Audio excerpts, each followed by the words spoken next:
ဒါကြီးဘာကြီးလဲ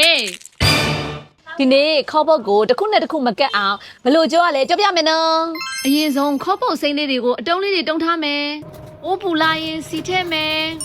။ပြီးရင်ခေါ်ပုတ်တုံးလေးတွေကိုတစ်ခုနဲ့တစ်ခုမကတ်အောင်ထားပြီးကြော်မယ်။အဲ့ဒါလုံးဝအဓိကပဲနော်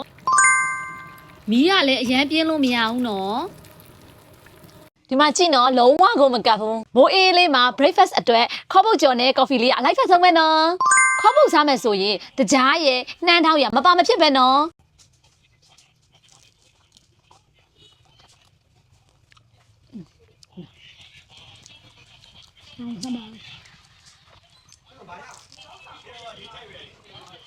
ခေါ်ပုတ်ကတကြားနဲ့စားရင်ချွတ်ချိုလေးစားလို့ပိုကောင်းတယ်နှမ်းထောက်နဲ့စားရင်တော့စိတ်စိတ်လေးဒါပေမဲ့တကြားနဲ့စားတာပိုကြိုက်တယ်